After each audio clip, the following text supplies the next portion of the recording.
Let's take a look at some potential bounce-back hitters. Up next on Fantasy Baseball Today in 5.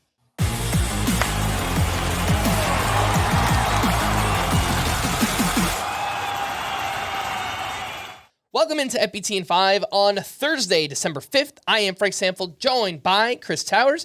And let's start things off with Austin Riley, whose ADP last year was 19. It's dropped down to 31. He got off to a slow start this past season. Chris, what are the chances that you would give Austin Riley of bouncing back in 2025?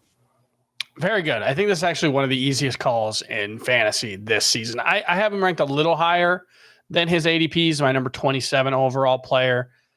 I'm still probably going to draft him a lot because I think basically what happened last season, he just wasn't right early on. He was just a little off. Like he had a bad April. He got hurt in May. On June 14th, he hit a home run for what would be the first of 3 games in a row.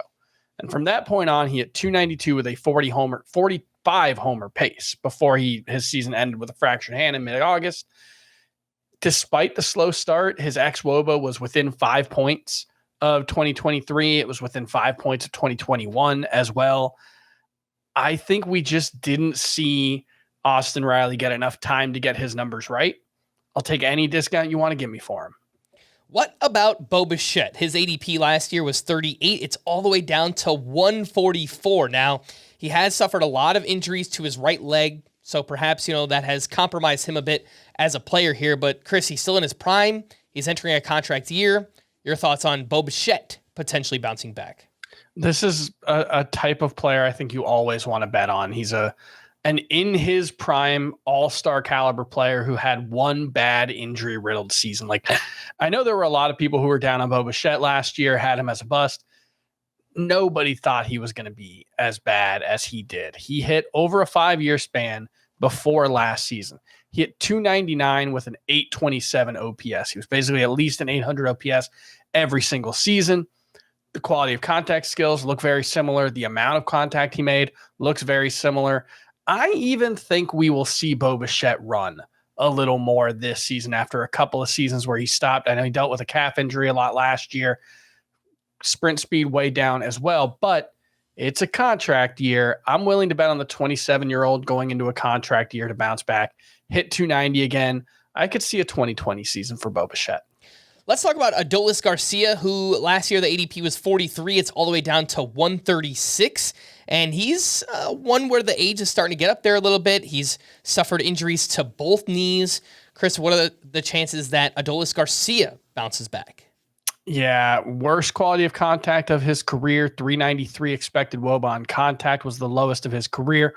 Also ranked in just the 36th percentile in sprint speed. That was the worst of his career for a guy who's going to be 32 a few weeks before opening day. It's really easy to buy Austin Riley, and it's really easy to buy Bo Bichette as bounce-back candidates. They're in their physical prime. Adolis Garcia is at the tail end of his prime, if he's still in his prime at all. I think there's a realistic chance that he is just an all-or-nothing slugger who steals, maybe 8 bases in 2025.